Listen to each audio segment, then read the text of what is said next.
அதுதான் சொல்றேன். நாங்க நன்றி தெரிவிச்சோம். அது வந்து அந்த தியாகிகளுக்கு மணிமண்டபம் கட்டினதுக்காக நாங்க நன்றி தெரிவிச்சோம். எங்களுக்கு செஞ்சாங்கன்னு சொல்றவங்க எங்க சமுதாயத்துக்கு நல்லது செய்யற எல்லா கட்சிகளையும் பார்த்து நாங்க நன்றி தான் சொல்றோம். நன்றி சொல்றதுனால அவங்க கூட தான் செயல்படுறோம். இவங்களை எதுக்குறதுனால இவங்க கூட செயல்பட மாட்டோம் கிடையாது. நாங்க கட்டமைக்கிறோம், எங்க அமைப்பை கட்டமைக்கிறோம், எங்க சமுதாய சார்ந்து பயன்படுறோம்.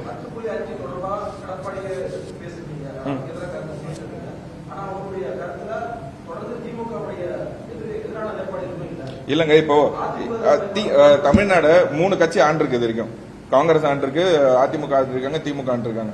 இதுல அதிகமா வன்னியர்களுக்கு நல்லது செஞ்ச எந்த கட்சி செஞ்சிருக்கு, என்னென்ன செஞ்சிருக்காங்கன்னு பத்திரிகையாளர் சொந்தங்கள் நீங்க இருக்கீங்க, நீங்களே சொல்லுங்களேன். சுட்டு கொண்டது அதிமுக ஆட்சி, 10.5 கொடுத்தது அதிமுக ஆட்சி. ஆனா அது சூழ்ச்சியில செஞ்சு கொடுத்தாங்க. திமுக வந்து எங்களுக்கு 18% இடஒதுக்கீடு கொடுத்தது அவங்க, ஓய்வூதியம் கொடுத்தது அவங்க, இன்னைக்கு மணிமண்டபம் கட்டிருக்காங்க, தியாகிகளுக்கு மணிமண்டபம் கட்டிருக்கிறது அவங்க, வேலை வாய்ப்பு கொடுக்குறேன்னு சொல்லியிருக்காங்க. ஒரு 4 நல்லது செஞ்சிருக்காங்கன்னா நல்லது செஞ்சிருக்காங்கன்னு சொல்றோம். நல்லது செய்யலன்னா செய்யலன்னு தானே சொல்ல முடியும். செஞ்ச விஷயத்த நான் எதுவுமே மறைக்கலையே. 10.5 கொடுத்தாரு, சரியான முறையில் எடப்பாடி அவர்கள் கொடுத்திருந்தா இன்னைக்கு நாங்க வந்து பயன்பட்டுருப்போம். 5 வருஷமா வந்து எவ்வளவு கவர்மெண்ட் எக்ஸாம்ஸ் வந்துருச்சு, எவ்வளவு நீட் எக்ஸாம் வந்துருச்சு. இதுல எதுலயாவது ஒரு எக்ஸாம்ல என் மக்கள் பயன்பட்டுருப்பான்ல. அன்னைக்கு வந்து 3% கீழே இருந்தாங்க. இன்னைக்கு இந்த 18% எம்பிசி இடஒதுக்கீடுனால ஒரு 6% வந்து மக்கள் பயன்படுறாங்க. ஆனா இந்த 10.5 வந்திருந்தா முழுமையா பயன்பட்டுருப்பாங்க வன்னியர் மக்கள். அது கிடைக்காம போயிடுச்சுல இன்னைக்கு. அதை தான் நாங்க சொல்றோம். எங்களோட ஆதங்கமே வந்து 10.5 எங்களோட தன்மான பிரச்சனை. அதுக்காக நாங்க வந்து எந்த எல்லைக்கு வேணாலும் போவோம்.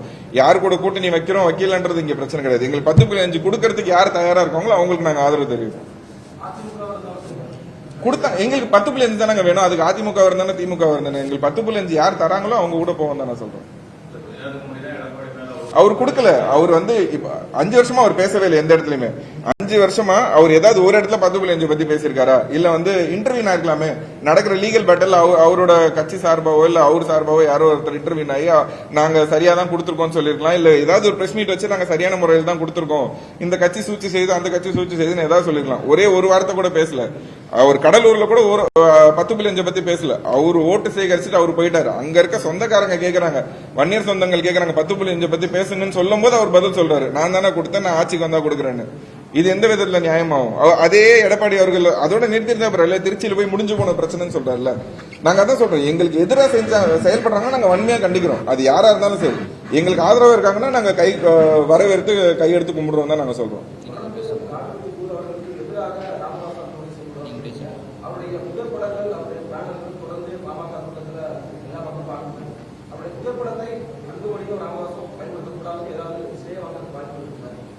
இல்ல சொல்லுங்க. இது நாள் வரலையும் அவங்க போட்டோ, அப்பா போட்டோ எந்த இடத்துலயும் போடவே இல்லையே. நாங்க நிறைய இடத்துல பிரஸ் மீட்ல எல்லா இடத்துலயுமே சொல்லியிருக்கோம். அவர் போட்டோவே மறைக்கிறாங்க, அவர் போட்டோ மறைச்சு அவர் பேரையே மறைக்க பாக்குறாங்க அப்படின்னு இத்தனை வருஷமா அதுதான் நாங்க சொல்லிட்டு இருந்தோம். பயன்படுத்தக்கூடாதுன்னு சொல்லுவோம். அவங்களுக்கு அதுக்கான உரிமை கிடையாது. பயன்படுத்தலாம். அவங்களால அவங்களுக்கு கட்சியே இருக்காது. காடுவெட்டி குரு அப்படின்னா பாமக, பாமகனா குரு. அதுதான் இன்னைக்கு இருக்க நிதர்சனமான உண்மை. அப்படி இல்லாம குரு அவர்கள் இல்லாம வன்னியர் மக்களோட நலன் சார்ந்து பாமகலயோ இல்ல ராமதாஸ் அவர்களோ, அன்புமணி ராமதாஸ் அவர்களால எதுவுமே பண்ண முடியாது. இன்னைக்கு ராமதாஸ் அவர்கள் ஐயா அவர்கள் வாழ்கின்ற காலத்தை காடுவெட்டியார் அவர்கள் வந்து வன்னியர் மக்களுக்கான குலதெய்வம் ஆயிட்டார். அப்படி இருக்கும்போது இவங்க பயன்படுத்தாம இருக்க முடியாது. பயன்படுத்தக்கூடாதுன்னு நாங்க சொல்றதுனால என்ன ஆயிடப்போகுது? அவங்க பயன்படுத்தாம விட்டுருவாங்களா? லீகலா மூவ் பண்ணலாம். அதுக்கான காலகட்டங்கள் வரும்போது அதை செய்வோம். இப்ப நாங்க தனியா அமைப்பு கட்டமைக்கிறோம் சொல்றோம்ல, நாங்க கட்டமைச்சு பயணிக்கும் போது இவங்களை பயன்படுத்தக்கூடாதுன்னு கண்டிப்பா சொல்லுவோம்ல. அது எப்படி எங்களோட அடையாளத்தை அவங்க எடுத்து அவங்க வெறும் பணத்துக்காக அரசியல் பண்ண நாங்க விட மாட்டோம்ல. ஐயாவோட கொள்கை, காடுவெட்டியார் அவர்களோட கொள்கையை எடுத்து அவங்க அரசியல் பண்ணாங்கன்னா வரவேற்க தயாரா தான் இருக்கும். எங்களோட சமுதாயத்துக்கு நல்லது நடந்ததுன்னா அது யார் வேணாலும் எது வேணாலும் பயன்படுத்திட்டோம். அதனால எங்களுக்கு எந்த பிரச்சனையும் கிடையாது. சமுதாயத்தை சீரழிவு பாதையில் கொண்டு போக கூடாதுன்றதான் எங்களோட கோரிக்கையை தவிர இதை பயன்படுத்துங்க நாங்க சொல்ல இங்க வரல.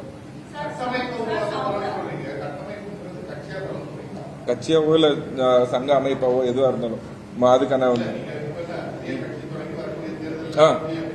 கண்டிப்பா கண்டிப்பா கண்டிப்பா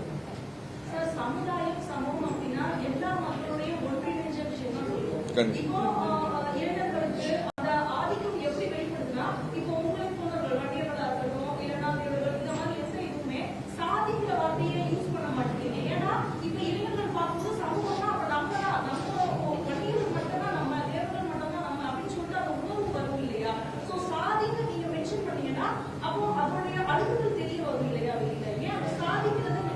இல்ல அது சொல்றதுனால எந்த பிரச்சனையும் இல்லையுமே. சாதின்னு சொல்றது நாகரிகமா சொல்லணுன்றதுக்காக அந்த விஷயத்த சொல்றேன். சாதின்னு சொன்னா நீங்க எல்லாம் உடனே சாதி வெறின்னு சொல்லிடுவீங்க.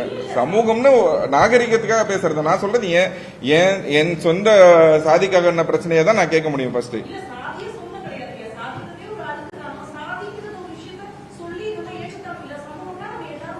எல்லாரும் ஒன்னா இருக்கணும் தான் நான் சொல்றேன். நான் என்ன கேக்குறேன், என் தட்டுல ஒண்ணுமே இல்ல, எனக்கு என் தட்டுல கிடைக்க வேண்டியது கிடைச்சிச்சுன்னா எல்லாருக்கும் எல்லாமே சமமா கிடைக்கும். நான் யாருக்கும் வந்து யாரோட இடஒதுக்கீடு பிரிச்சு எனக்கு கொடுக்கன்னு கேட்கல.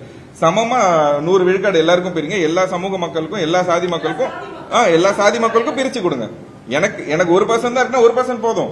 என்னோட அக்கௌண்டபிலிட்டி ஐ மீன் ஜாதி வாரி கணக்கெடுப்பு எடுங்க. ஜாதி வாரி கணக்கெடுப்பு எடுத்து எவ்வளவு மக்கள் எந்தெந்த மக்கள் எவ்வளவு தொகையில் இருக்காங்களோ அதுக்கு ஏத்த பங்கீடு கொடுங்க.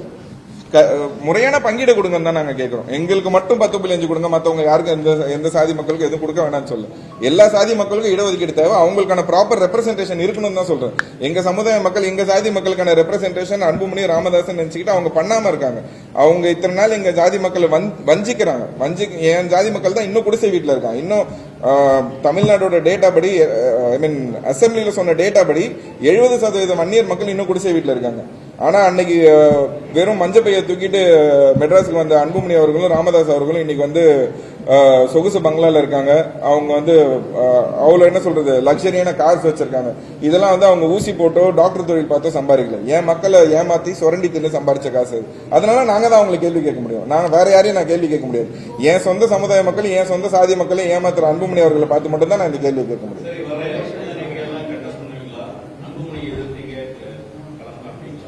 அன்புமணி நிக்கிறாரு சார் எலெக்ஷன்ல.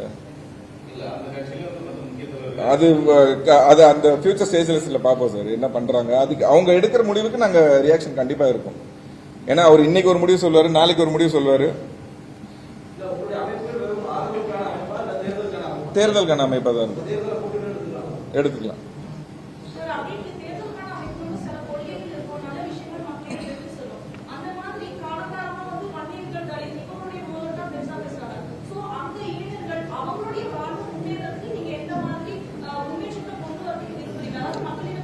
இல்ல இப்ப இந்த பிரஸ் மீட் வந்து வெறும் நாங்க இவங்க 2 பேருக்கு பிரச்சனை பேசதான் வந்தோம். அது நாங்க கட்டமே இப்ப ஆரம்பிச்சு அனௌன்ஸ் பண்ணி கண்டிப்பா அது ஒரு கிராண்ட் ஓபனிங்கா இருக்கும். அப்ப நாங்க எங்களோட கொள்கைகள், நாங்க எதை சார்ந்து பயணிக்க போறோம், யார் எங்களோட கொள்கை தலைவர்கள் எல்லாத்தையுமே நாங்க விலாவரியா சொல்றோம். இப்ப இவங்க என் சமுதாய மக்களை ஏமாத்திட்டு இருக்காங்க. ராமதாஸ் அவர்களும் அன்புமணி அவர்களும் நடத்துகிற சண்டையில என் சமுதாய மக்கள் எந்த இடத்துல பயன்படுறாங்க, என்ன லாப நஷ்டன்றதுதான் நாங்க பேச வந்தோம். இதே அன்புமணி அவர்கள் வந்து எப்படி சொல்றது, அவர் யாருக்குமே எந்த நல்லதுமே செய்யல. அன்னைக்கு காடுவெட்டியார் அவர்கள் ஹாஸ்பிட்டல்ல இருக்கும்போது அவர் வெளிநாடு கூட்டு போய் ட்ரீட்மெண்ட் பண்ணலான்னு எல்லாருமே கேட்டாங்க. அப்ப கேட்கும்போது அவர் சிம்பிளா என்ன சொல்லிட்டாரு, காடுவெட்டியார் அவர்களுக்கு பாஸ்போர்ட் இல்லைன்னு சொன்னார். இதோ அவரோட பாஸ்போர்ட் காப்பி இருக்கு, இதை வேணா ஜூம் பண்ணி பாருங்க, இன்னும் 10 நாள் வேலிடிட்டி இருக்கு. பாஸ்போர்ட்டே இல்லைன்னு சொன்னாரு. அன்னைக்கு ராமதாஸ் அவர்கள் வந்து அவர் சொன்ன பிரஸ் மீட்ல என்ன சொன்னாருன்னா, அன்புமணி அவர்கள் வாயத்தோட தான் பொய்யா சொல்லுவாருன்னு. இதை நான் 7 வருஷமா சொல்றேன், 7 வருஷமா யாருமே அதை நான் சொல்றது தப்பு அப்படின்னு சொல்லி கட்சியில் இவரே வந்து ராமதாஸ் அவர்கள் அன்புமணி அவர்கள் 2 பேருமே வந்து அந்த பையன் பொய் சொல்றான், அவதூறு சொல்றான் அப்படின்னாங்க. இன்னைக்கு ராமதாஸ் அவர்களே அன்புமணி அவர்களை பத்தி இவ்வளவு குற்றச்சாட்டு சொல்றாரு. அப்படி இருக்கும்போது நான் சொன்னது எங்க பொய்யாச்சு? நான் சொன்ன எல்லா விஷயமும் அச்சு பிசராம ராமதாஸ் அவர்கள் இன்னைக்கு சொல்றாரு. அதையும் தாண்டி ஒரு சில விஷயத்த சொல்றாரு. நான் என்ன சொல்றேன், மாவீரனுக்கு காடுவெட்டியார் மாவீரன் அவர்களுக்கு அன்புமணி அவர்கள் செஞ்ச துரோகத்தை என்னால ஏத்துக்க முடியலன்னு ராமதாஸ் அவர்கள் சொல்றாரு. என்ன துரோகனியா 2 பேருமே சொல்ல மாட்டேன்றாங்க. அவருக்கு என்ன அநீதி அழிச்சாங்க, எந்த அவருக்கு சரியான முறையில் நடத்தல, அவருக்கு செஞ்ச துரோகத்தை ஏத்துக்க முடியல அப்படின்றாங்க. நாங்க தான் சொல்றோம், மருத்துவ கொலை அன்புமணி அவர்கள் தான் பண்ணிட்டாங்கன்னு நாங்க சொல்றோம். இதை ராமதாஸ் அவர்கள் வெளில சொன்னா அவர் பையனை பிடிச்சி ஜெயில வச்சிருவாங்கன்றதுனால அவர் சொல்ல மாட்டேங்கிறாரு. இதை வெளியில வந்து எப்ப சொல்றாரு, இன்னும் 10 வருஷத்துக்கு அப்புறம் இந்த கட்சி இந்த சமுதாயமும் இன்னும் சீரழிவு பாதையை நோக்கி போய் இன்னும் அழிஞ்சு போய் நின்றதுக்கு அப்புறம் ராமதாஸ் அவர்கள் வந்து சொல்வாரு. அவரோட பையன் பாசம் தடுக்கிறதுனால எங்களுக்கு தான் இது நஷ்டமா இருக்குதே தவிர அவங்க 2 பேருக்கும் எந்த பிரச்சனையுமே கிடையாது. நாளைக்கு கை கூத்திட்டு நீ கேக் சாப்பிட்டவங்க நாளைக்கு அல்வா சாப்பிட்டா அவங்க போயிடுவாங்க. ஏன் சொந்தக்காரங்க இந்த கட்சியில இருக்க பொறுப்பாளர்கள் தான் வந்து வஞ்சிக்கப்படுறாங்க. இதனால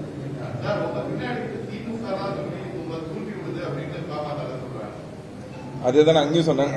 இந்த சண்டை காரணமே திமுக தான் சொன்னாங்க. ராமதாஸ் அவர்கள் வந்து யாருமே அதுதான் சொல்றேன். அப்படி பேச வைக்கிறதுனால என்ன கிடைக்குது, இப்ப இவங்க 2 பேரும் சண்டை போடல. இப்ப நான் சொல்றதுல என்ன பொய் இருக்கு அதையா சொல்லுங்க. நீங்க இந்த பிரச்சனை வந்து சொல்றீங்க சார், இதுதான் ஃபர்ஸ்ட் டைம் வந்து சொல்றீங்க, ஏன் சொல்றீங்கன்னு கேளுங்க. 7 வருஷமா நான் அதை சொல்லிட்டு தானே இருக்கேன். காடுவெட்டியார் அவர்கள் மறைஞ்சதுல இருந்து இவங்க செஞ்ச துரோகத்தை நான் எடுத்து சொல்லிட்டு தான் இருக்கேன். என் சமுதாய மக்கள் நான் சொன்ன மாதிரி என் ஜாதி மக்கள் இவங்க செய்யற துரோகத்தை நான் சொல்றது திமுக சொன்னா என்ன சொல்லனா என்ன. ஏன் சமுதாய மக்கள் வஞ்சிக்கப்படுறாங்க, அது யாருனால படுறாங்க, ராமதாஸ் அவர்களையும் அன்புமணினாலையும் படுறாங்க. அதை நான் வெளிப்படையா சொல்றேன். இதை சொல்றதுக்காக யாரும் எனக்கு சொல்லணும்னு கிடையாது. நஷ்டம் அடையிறது நானு, என் மக்கள் இன்னும் குடிசை வீட்டுல இருக்கான், வேற யாரும் குடிசை வீட்டுல இல்ல. உயிர் விட்டது என் மக்கள், 25 தியாகிகள் செத்தது என் சமுதாய மக்கள் செத்தாங்க. அதோட லாபத்தை அனுபவிக்கிறது ராமதாஸ் அவர்களும் அன்புமணி அவர்களும். அந்த 25 தியாகிகளோட குடும்பம் இன்னும் குடிசை வீட்டுல தான் இருக்கு. அவங்களுக்கு ஒரு வீடு கட்டி கொடுங்கன்னு சொல்லி போய் ராமதாஸ் அவர்கள்ட்ட அன்புமணி அவர்கள்ட்ட கேட்கும்போது அவங்க சொன்ன விஷயம் என்னன்னா, அவங்களுக்கு ஏற்கனவே நிறைய செஞ்சாச்சு, இதுக்கப்புறம் இன்னும் செய்ய தேவையில்லைன்னு. அப்ப இதுக்கெல்லாம் யார் கேள்வி கேட்பாங்க? யாராவது சொன்னாதான் கேள்வி கேட்கணும்.